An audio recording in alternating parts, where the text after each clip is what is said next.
no. I don't know how you guys are doing it. I use style. I just use style to price how much these things are, the ram and cow and all of that. And I just want to. I don't I'm know. sure you don't want to. I don't even want to go into that. But I just want you to know that whatever you give us, no matter how much it is, we are very grateful. We appreciate it. Thank you. We'll take it with ministry. No, please. We are not the federal government. Neither are we. Minimum wage round with a minimum wage spirit. The president has said we should cut our quote according to our size. That's if we have any size. So let's keep cutting the quote. It's all right. Well, I don't know. It's just been quiet. It's been silent. I've been trying to use that to check, monitor some people's WhatsApp status to see, okay, which house should I go after work? Which house should I go after work? And nothing seems to be happening anywhere. So all of my dependence, all of my reliance is on Saheed Fuhad to ensure that I eat salami this year to the glory of God. The salami is going to come definitely, but I'm just saying that prepare your mind. I'm not prepared. I'm not prepared. I would. You are not the federal government that used to deceive me all the time. Let's be in solidarity with Nigerian workers. We shouldn't be in the midst of this. We should not be talking about RAM. No, we should talk about RAM, but we should be sensitive enough to drop it a bit, not to go too flamboyant. And that's what I'm saying. People have been really quiet. People have been very, very, quiet as regards, Salah celebrations. Even in Kano, the report is coming in that there's some order as regards, toning down some activities as regards the Salah celebrations. Mainly for security reasons. You can't have a town. The Doba festival. Yeah. It's held on Salah Day. And you have a situation because where of the emirship tussle, yeah. It's almost like the video about the boat, where everybody celebrates. There's this colorful display of culture and tradition in Kano, in Kano metropolis, to celebrate the festival with the emir, taking the lead. But the tension in Kano State, you have two emirs laying claim to the throne. So I think that directive from the state government, is because of security reasons, and I think it's a reasonable decision in the light of the tension in the land. So, but I think Nigerian Muslims are going to find a way to celebrate. Really, we are a very resilient kind of people. We are always very resolute and resilient. So we always have a way of weathering the storm. There's hardship in the land, but of course Nigerians are going to celebrate. And I like a situation where you see Christians, Muslims celebrating the festivity, giving themselves food, just finding a way to thank God for life. Let's just take it at that. Yes, so thank God for life. We're all, by God's grace, will be alive on that day to celebrate with one another, and to also pray for one another and pray for the nation as well in our own capacity. There's nothing we can do. We keep talking and we keep praying, and hopefully someone somewhere will take the bull by the horn and do the right thing. You're listening to Mainland 98.3 FM. This is Trends in the Papers. That's just on a lighter note. Please do not come to our office to eat out of whatever little minimum wage or minimum RAM that Fuad is going to make available. Minimum wage RAM that Fuad will make available for us. Let's go on now to the Punch newspaper. The major headline there reads: Dangote refinery plans 5.3 billion liters fuel shortage. And we have a rider here that says with 600 million liters more storage capacity, our plant will become strategic reserves. So that's coming from Dangote. So he has said that they are expanding the storage capacity of before it is actually 600 million liters now, and that's the storage capacity of the Dangote refinery. But then according to him now, they're going to expand it to have a storage capacity of 5.3 billion liters. All right. So the petrochemical refinery currently has about 4.7 billion liters of storage for refined petroleum products. And this, he said, at the AFEXIM annual meetings and the Africa-Caribbean Trade and Investment Forum that's happening currently in the Bahamas. And he alleged that international oil companies have refused to sell crude to his refinery because they did not want him to succeed. That's another angle. That's another report from that. He said a whole lot at that exactly. You know, the issue of gasoline, you know, he said is a different issue. He said that one is being dealt with by the government. But then when he asked question as regards, you know, crashing the pump price of petrol, he gave no affirmative answer as regards that particular one. But then, I mean, just as you said, quite a lot that he said as regards, you know, currency and all of that. But being, you know, opening up Dangote refinery for as a strategic reserve for refined products, what are your thoughts? Well, basically what Alhaji Aliko Dangote is telling us is that despite the challenges, despite what he considers a conspiracy against his attempt, you know, to build a refinery and ensure it succeeds, he's still a very dogged businessman. He's still going on with his plans to ensure the refinery works. You know, because again, this refinery built with almost over $20 billion. A lot of them coming from loans. In fact, one of the things he said was that, look, during the COVID era, some of their lenders were hoping that he was going to default in payment so as to, you know, stifle his efforts to building that refinery. So he basically was just recounting his experience, how he got the money, how affecting banks helped him to build the refinery. Of course, he also thanked the Nigerian government, and of course, basically was just speaking to the current challenges facing the refinery and what they are doing to improve the capacity of the refinery. But again, you know, you can say all of the things he has said. Nigerians are more interested in how this refinery will benefit Nigerians, especially when it comes to petroleum prices. That's the most important thing for Nigerians, really, not whether it increases the capacity or not. It's reserved to be able to solve PMS products. What Nigerians are most interested in is, okay, all of these things you're saying, whether it is 6 billion storage capacity or not, or even 10 billion, how does it affect the common man in the street? How does it affect... According to him, I mean, Fuad, yes, I'm with you. The country, Nigeria, doesn't have reserve. We don't. Yes. That's a fact. I'm sure Dangote has a fact. Exactly. Because, you know, we don't have the reserve. So according to him, he said he feels it is dangerous for the country not to have, you know, a reserve. Yeah. So very dangerous, I agree. Exactly. So he's saying that, okay, well, effectively the refinery will be the strategic reserve of the country in terms of petroleum products. And then when you know, people can different arguments, but I feel very uncomfortable to have the country's reserve of a product that is that important when it comes to PMS, diesel, or whatever you may call it, in the hands of a private man. So, because again, why would we start to hand over our national reserve when it comes to petroleum products to a private businessman?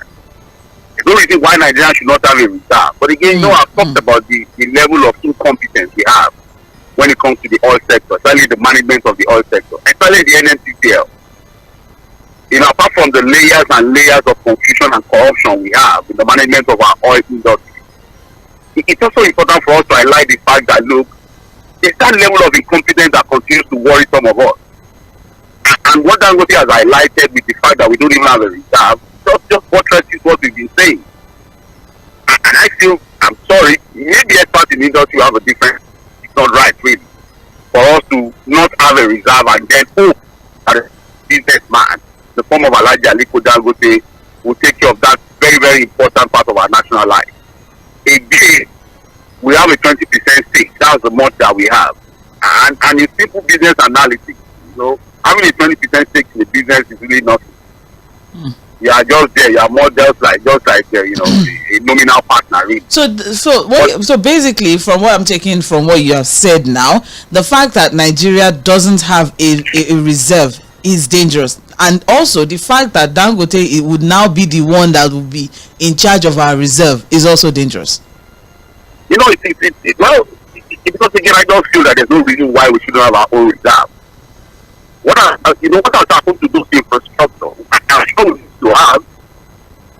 There's no reason why we shouldn't have some of these things. look, when we talk about national security, I think it's a matter of national importance, really, for us to have that kind of reserve. But we don't have. That's what he's saying. But whatever he did. Hello? Yes, I'm with you. Okay, I'm with you. So, but again, it is what it is. All right. You know, this now, report let us also look at, you know, him saying that international oil companies have denied him access to crude because they did not think he will succeed with the 600,000 barrel per day. That's what he said. Yes, that, you know, they have not been, and because, you know, we know that Dangote had been getting his crude from the US as feedstock for his refinery. Okay, but now that he's saying, oh, international oil companies are not, you know, expecting, you know, him to actually succeed, or they do not want him to succeed. He said, and I quote, I think this is a process that we really need to go through, but the truth is, yes, the country, the sub-region, and also the continent of sub-Saharan Africa need this refinery. So you expect them to fight through non-supply of crude, non-purchase of the product, but I think it's all temporary. We'll get there. But looking at this particular, you know, issue of it's not us not having access to, or Dangote not having access to crude, or, you know, for whatever reason that they may have, why international oil companies are not, you know, willing to sell rather crude to Dangote, because is concerned about quality of the crude. Well, you know, in his CNN interview, Sandra, he had explained why he thinks these IOCs are refusing to supply him with crude. You know, one of the things he said is that, look, they are after the forest. They are so much interested in then foreign exchange. So they rather want to sell out, you know, to out of the country rather than sell to him locally. And then he has also highlighted one of the reasons here that, look, they are probably just concerned to make sure his refinery does not work. Again, you know, it says the IOC, you know, take the fuel out, bring in refined product. I like it or not, when we talk about some of these conspiracies, it's more like a syndicate. Standard. I don't want to explain or say those that are going to be part of the syndicate. But of course, you can put one and two together and understand what I'm trying to drive at. There are people who want the status quo to remain, who are benefiting from the status quo. Standard. And what is the status quo? The idea of taking crude oil out and bringing in refined products. So if you look at that entire value chain, the entire value chain that allows us, or that keeps us as an oil producing nation who does not have functional refineries, but take out crude oil out, get it into refineries that are working in other nations, and then bring it back into the country. There are people in that value chain, Sandra, who are benefiting from that anomaly, and they want it to remain. Because the status quo will change if Dangote, for example, begins to get adequate crude. He has said it in this particular statement now that, look, if I'm able to refine to capacity and I'm able to produce petroleum products, at least in the minimum, is bye-bye to importation of PMS. You understand what I'm saying, Sandra? That at least, even if we are not talking about crashing the price, but at least we can rely on him for self-sufficiency when it comes to local supply of PMS products. You know, that will go against the interest of those that are benefiting from us importing PMS into the country. So as a businessman too, he's already seen the effect of a cabal that want to ensure the status quo remain, that they don't want us to be able to refine locally, and they're already fighting it. That's what he has been highlighting from that CNN interview to what he's saying now in the Bahamas. He's already telling us that, look, we have a battle ahead, or we have a battle that is ongoing.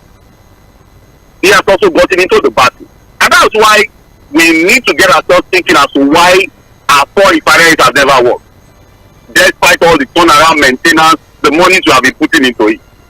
It's one thing to say you want to do something. It's another thing to really commit to doing it. Sandra. So Alhaji Aliko Dangote is also opening up our eyes and minds to the conspiracy of the syndicate, the cabal in the oil sector, who doesn't want this very terrible status quo to change. Wow. That's a very, that's actually deeper than what, you know, is on the surface. Very deep, very, actually. Well, as it is now, it's a huge concern for him anyways, due to the fact that he considers Nigeria's crude, you know, to be one of the most premium when it comes to... They call it sweet crude. Sandra. Yeah. In the international community, among the international community, when it comes to the quality of our crude. That's the name. They call it sweet crude. That's the name they give to our crude oil. Sweet. Well, very easy to refine. And unfortunately, what we import is, according to Dangote, he said we import the dirtiest fuels, which yes, and now according to him as well, he said there's no regulation, so there needs to be some sort of regulation as regards the quality of the fuel that we import. Because and have you forgotten they brought into this country? Was anybody punished? Was any punished? That is very true. Thank you very much for highlighting that. Well, time check right now is 8 o'clock and you're listening to Trends in the Papers on Mainland 98.3 FM. We're looking through the major stories trending on the front pages of our dailies. It's quite a long read from Alhaji Dangote. His speech. He said a whole lot. Yes, Sandra, really. He said quite a whole lot. You can get all of the details, in the Punch newspaper. It's just... All right. Yes, I have it there. In page 22 of the Punch newspaper, I can get all of the details there. Dangote Refinery plans 5.3 billion liters fuel storage. With 600 liters more storage capacity, our plant will become strategic reserve, says Dangote. That's his plan. Well, moving on from that one, we have here, still on the front page of the Punch newspaper, we also have this story here. 62,000 naira minimum wage. Labour fault politicians jumbo pay. National Assembly gets bill after Salah. So the story is on page 2 of... oh no, struggling here. All right, the story is on page 2 of the Punch newspaper. For just very quickly, whatever it is that is going on. Initially, we heard, from Labour that, we're not going to do anything, no industrial action or anything, from Labour for now, because we're waiting for the president. And then the president, during the Democracy Day speech that he gave, he mentioned that very soon he's going to send a figure to the National Assembly as regards what is going to be passed as law, so we can move on from this particular phase. But with this now, 62 Labour faults, politician jumbo pay. I think that has always been their concern. The fact that we have politicians, elected office holders, who are earning humongous amount of money, and here we are struggling to get them to even pay 100,000 naira as minimum wage. Sandra, let's all start by saying the president at that dinner party for Democracy Day. I think he has already indicated what he wants to do on this minimum wage, and his statement is very clear. I will pay what I can pay. We will pay what we can pay, and I think will eventually out of the president. My own interpretation is that, look, this negotiation has come to an end. I will pay what I pay. The Labour can do whatever they want to do.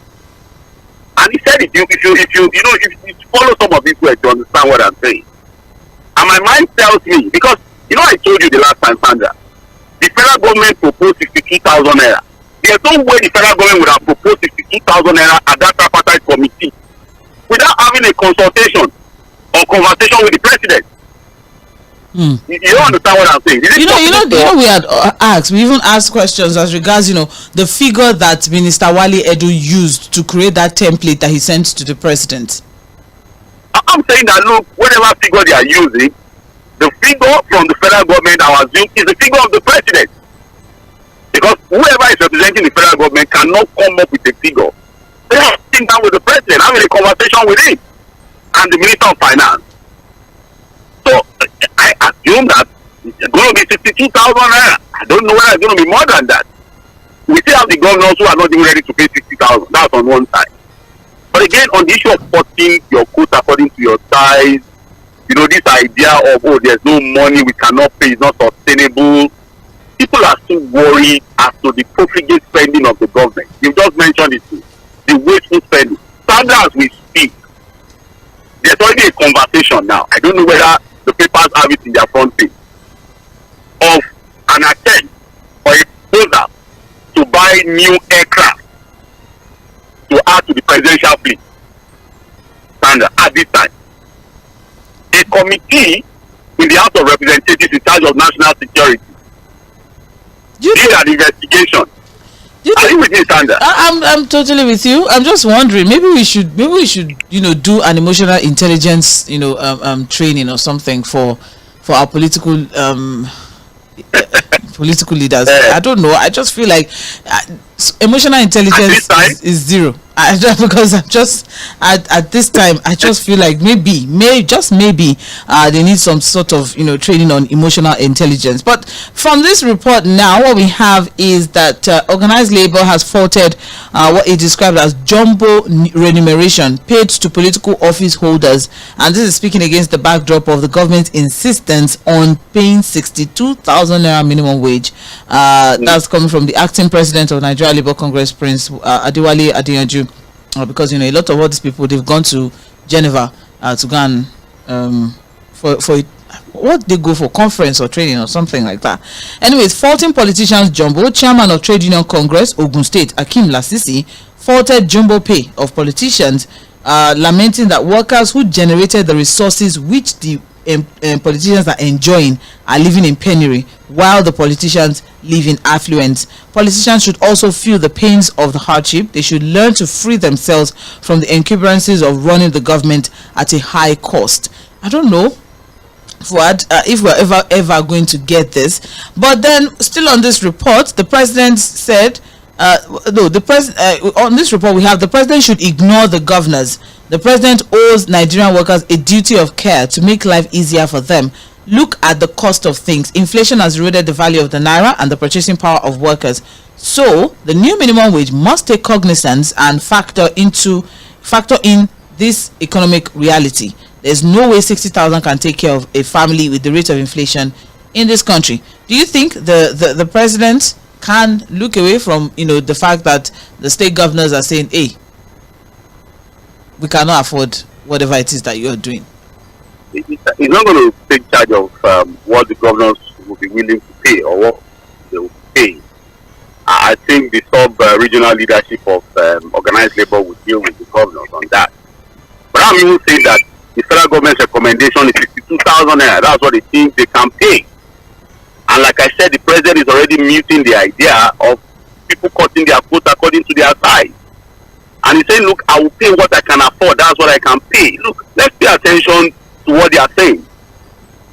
Because again, in what they say, you can actually, put one or two things together to understand their mindset about some of these issues. And I'm just saying that, look, we probably will just have to end this conversation one way or the other. Because I don't know what the way out. Like I said, my mind tells me that the president has made 60,000 naira as what he wants to pay. Because if that is the offer already from the federal government, maybe, because I doubt if the president is to his way. The figures, their own figures, shows that 62,000 naira is what they should pay as minimum wage. Again, there's this conversation about consequential adjustment, and all of those kinds of things. But what we're even saying is that let's even first sort out the minimum wage conversation, and then we can begin to graduate into the conversation on consequential adjustment. But again, Sandra, our leaders are not showing enough examples. We have Nigerian leaders who are talking about tightening your belt, it's darkest before dawn, it's a period of temporary suffering. But like I said, in their actions and inactions, they are not even walking the talk. I just told you now, Sandra, that a committee in the House of Representatives is already proposing that we buy 2 new aircraft for the president, because they feel the 6 aircraft in the presidential fleet, 4 of them are not serviceable. 2 are serviceable and can fly, but they think that, look, for now, we need to have 2 more at this time. That's what they are proposing. And the report you are getting is that, look, it's already before the president for consideration. So you ask yourself, who are these guys ruling us? Are they reading the room? Are they even so sensitive to the plight of Nigeria? Sandra, I was having a conversation with Mr. Okodua yesterday, and we're talking about the 21 billion that was used to renovate or whether build or reconstruct a house for the vice president. And I said that, look, Sandra, just imagine that 21 billion, you divide it into 4, Abi? That's about 5 billion naira. And you give 5 billion naira each, 4 federal universities in Nigeria. Sandra, just imagine that the way it is now. you put 5 billion naira into Unilag for whatever, whether it's for new goods, for infrastructure, just spread it across 5 or 4 federal universities in Nigeria. At least there will be a stable change. That 90 billion naira we put for eye in the name of sending people to eye. You know what, just 10 billion naira and put it to 9 federal universities in Nigeria. I know what it can do. So again, we're in an era where we are saying there's no money, Nigeria is bankrupt. Soludo, the governor of Anambra State, at the platform recently was saying that look, there's no money, Nigeria is broke, Nigeria is bankrupt. But he also agreed to the fact that look, the politicians are still wasteful in their spending, and that's why Nigeria can never trust them. You cannot be saying A and you are doing B. You are preaching A to Nigerians, whereas in what you do, it is all wasteful spending, misappropriation of funds with the highest level of corruption we have ever seen in the country. All right. Thank you very much, Said Fat. Well, the story is on page 2 of the Punch newspaper. It's quite a very interesting read. There's a lot to take away from that one. But then there's a bill that we're expecting after the Salah celebrations, and we'll see what exactly the figures will amount to. And before a bill is transmitted, shouldn't they agree with people? In the spirit of different dialogue. Even Labour is saying that they are waiting for the president. What he's saying is already transmitting something to the assembly. Before you transmit, shouldn't there be tripartite committee? There seems to be a stalemate, you know. Can't you just let's eventually agree? But like I said, it's like I'm going to do what I want to do. The Labour can go to hell. That's what I see here. All right. Well, stories on page 2 of the Punch newspaper. Moving on now, we also have here, above the masthead now, local government funds. Supreme Court reserved judgment as states battle AGF. Fuad, it is not even funny, whatever it is that is going on. The state attorneys general are going after Lateef Fagbemi on this particular one, saying, no, you know, I don't know, but this thing is supposed to be easy. Fuad, help me understand. Maybe I don't understand. So we have a situation where the federal government say we want to pay local governments directly. We want them to be able to do things on their own. And the state is saying, don't worry, give it to us, we'll give it to them. You know, I said it. A very simple analogy, Sandra. You know, there's an accusation, and it's not a new one. There have been that consistent accusation on the governors that look, they are practically just stealing the money that belongs to the local government. In fact, the Lagos State governor was so annoyed why he had to be joined in this suit, because he feels the right thing is done when it comes to local government money, that they don't touch their money. All of the governors now are saying the same thing, Santa. We don't touch their money gets to them. Even though the former president, Buhari, said it, the word he used was that our governors are stealing money belonging to local government. They said it.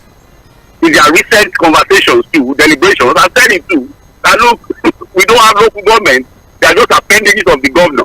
Their money don't get to them, the electoral processes that produce people into this local government is just complete sham.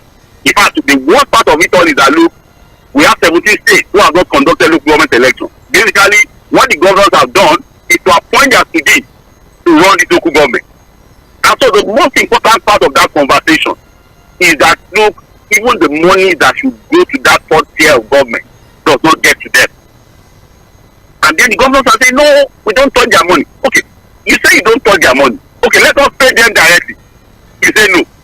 Because again, there's this joint allocation account at the state level that allows the money of the local government to first drop in that account before it is disbursed by the governor to the local government. So we have a situation here, Sandra, where, you know, for example, you know, if you ask the governors now, they begin to talk about true federalism. That in a truly federating state, it's not the job of the federal government to decide how local governments are run. It's supposed to be the state responsibility on the structure, finance, and performance of the local government. They come up with those kinds of arguments just because they want to hold on to what belongs to the local government. And we are saying, Sandra, that as a developing nation, we need some form of grassroots, organic, revolutionary development from the local government level. The government seems to be too far from the local, from the grassroots. Yeah. And the only way to engender that kind of development is to take governance to the grassroots by having a vibrant, fully functional local government system, but our governors don't want it. Look, that apart from this park allocation that they have been accused of stealing, even the revenues that are supposed to be domiciled at the local government level, they've taken it all over from them. Look at the parks and garages, for example, Sandra. Ordinarily, it is supposed to be the job of local government to be in charge of parks and garages. Most of the states are taking that power away from them. They have different unions and park management, blah, blah, blah, that runs the garages. Tenement trade. In Lagos State, for example, that money has been consolidated into land use tax. Advertising and some of these things, they have different state agencies who have taken over the money. You understand what I'm saying? So you have a situation where the local government are left helpless. There's no work. And that's why the quality of leadership at that level is so questionable. Because you have people who should not be there who have found themselves there because really, when it comes to governance, there's nothing happening at the local level. Our governors want the status quo to remain just because of their own selfish interest. And I am saying, Sandra, that I would rather see a situation or prefer a situation where we have the federal government and the local government without state governor. Because I have said there's something the governors are doing that cannot be done at the local level if you have fully functional local government. The Supreme Court has reserved judgment in this suit of the federal government against the 36 state governments seeking to enforce financial autonomy of the 774 local government areas. And as it is now, all that would eventually come. They'll decide, eventually the judgment will come. The interesting part of this is, I don't know how it works. I don't know how they do it, but it's interesting how our governors, despite the fact that there are different political parties, who are or on whose platform they all got into office and all of that. But when it comes to things like this, all of them, all in agreement. Always all in agreement. I don't know how they do it. How do they do it? Minimum wage, they all came out and they said no. The local government autonomy, they all came out and they said no. State police, they all came out and said yes. It's just interesting, how they all just. Well, look at the issue of state police, for example. This is also a very important conversation in our national life. I think it's only about maybe Borno State. Baba Gana Zulu, who has said that look, we need to be very careful about the issue of state police. The reason why the governors, apart from this argument as to let's bring policing to the local level, in their own argument, Sandra, the central policing structure is too far from the people. Listen, so if you have state police, it will bring policing and security further to the people. The people that are advocating to reduce the power of the federal government, to give more power to the state, they are now being told that look, also reduce your own power and control. Give autonomy to the local government. They don't want it. You see the hypocrisy. You want in a federal system of government, you want true federalism in a situation where we reduce the powers of the federal, give more to the state to do. But when people tell you that look, there's also a third tier that should also take governance further to the grassroots. You don't want it. You want to control everything, take care of everything, do everything. At the end of the day, nothing gets done. At the end of the day, nothing gets done. Because they just want to be in charge of everything. Everything. And that's why people are saying that, look, we seem to concentrate too much on the federal level. What are the state governors doing really? In terms of minimum wage now, they can't pay. They can't even pay. This one, we can't pay. This one is not sustainable. So that's why I've said that, can we even ask ourselves a very critical question? What are the governors doing? Why are they so important to us? Or is there anything they are doing that if we restructure this country to the point where we have the best of minds running the local government, I think we'll do it better. What we have is just creating 36 emperors who are busy, taking resources of the people for their own personal benefit. I say that with all sense of modesty and responsibility. And I'm saying that there's something the governors are doing that a fully functional local government system cannot do for us. Times 10 better. There's also the conversation for as regards caretaker committee, and that's one of the motion that the AGF moved, saying that there's also a need for state governors to stop appointing caretaker committees to administer local government in their states. That any local government that is manned by a caretaker committee instead of an elected local government chairman and councillors should have their funds from FAC withheld. That's another.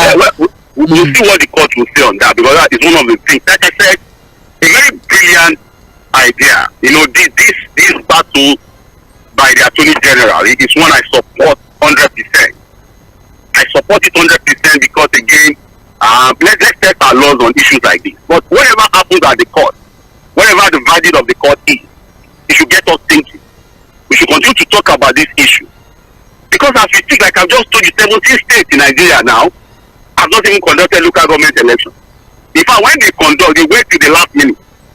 When they are leaving power, some of them, they rule for 8 years. It is just few months to leaving power. They will now conduct a kangaroo local government election supervised by their appointed state that will just write results and put their today there.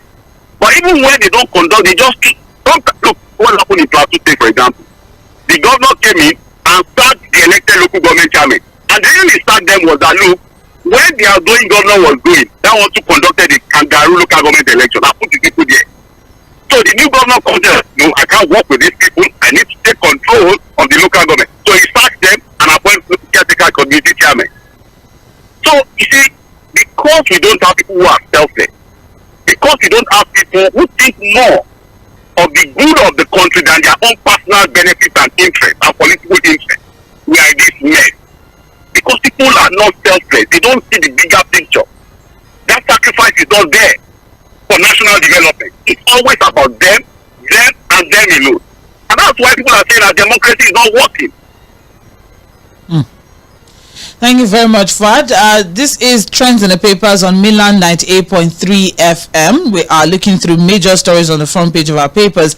Moving on very quickly now, finally off the front page of the Punch, federal government eyes fresh $500 million World Bank loan for rural roads. And that's on page 34, and I'm going to move past that. I don't know if Fad has anything to say as regards that one, but we're moving on now to the Guardian. We continue to get the loan. The only thing I want to say about that is that now that it has become obvious that we cannot stay away from this loan to continue to get them. Now, this particular loan is being set for rural roads. And something came to my mind this one as I was reading the story. Can we have a situation where the World Bank will come and implement this project themselves? Don't give us the money. Borrow us the money, but get your officials to be the ones on ground to implement this project yourself. I don't know how visible that is. Because a lot of times you collect this for different things and nothing gets done. When it concerns World Bank, you have to repay one way or the other. All right, so thank you very much. Moving on now to the Guardian newspaper. Very, very quickly, the major headline on the front page of the Guardian reads, World Blood Donor Day. Risky black market booms as many shun voluntary donation. As it is now, we have a report here that says Nigeria has one of the lowest rates of voluntary non-remunerated blood donation in Africa, and about 90% of blood donations are sourced from paid donors. We can get all of the reports on page 6. I think a lot of us are guilty of this. A lot of us are guilty, and I think it's more, maybe National Orientation Agency needs to do more to sensitize Nigerians on why sometimes you just walk into a hospital and donate blood. I'm sure if you ask anybody now, say, no, but I've seen situations even in our office here. I've seen situations where someone needs blood. Say, oh, please, can you help? Please, can you? Someone like me now that's O positive, not zero, right? O positive. We are very generous with our blood because we are good people. And where have you ever donated? When last did you donate? For the unfortunate thing is, every time I go to donate blood, they are always like, oh, we can't take your blood. It's just really unfortunate because as a female there's a lot that they consider before they take blood from as a female. So it has to be maybe 2 weeks after your monthly cycle or 3 weeks after your monthly cycle, or just it can't be too close to when you just so the consultation makes it a bit difficult. It makes it a bit difficult for women to donate. Yes, exactly. So that's just but a lot of men with blood. And but then you see some of these same people who go to donate and sell. They sell. That's what we're trying to look at here now. I think we need more information, more orientation on this.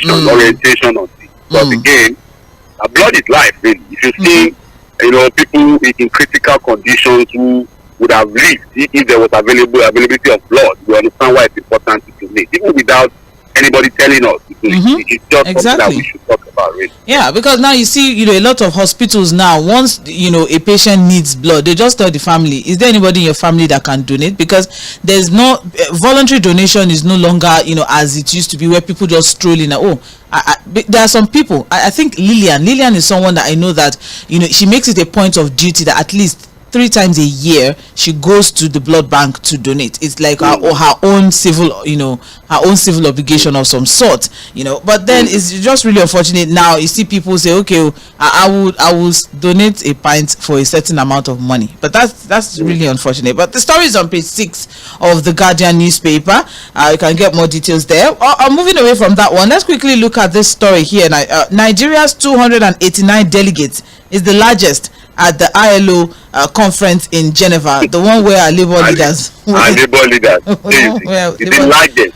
Yes. There you see, they are complaining. They are doing the same thing. So Nigeria has the highest number of registered delegates at the International Labour Conference in Geneva, and according to a list, Nigeria's delegation is out of the 187 countries that are represented. Nigeria has the largest with 289. Why? I have a we are just disciplined. Here you see the problem now. What happened? Because we are not a very disciplined people. We just say it, we don't do it. Anyways. And it's not only labor leaders, so even the government functionaries are there. Thank you. That's where I'm going. So we have 108 registered as government delegates. Government delegation 108 to go and do work at the ILO conference. We have 62 as employers delegates. We have 116 as workers delegates, while we have 2 people identified as people accompanying the minister. And they are going to be paid for their air ticket, which is now very extreme. And they go to Geneva.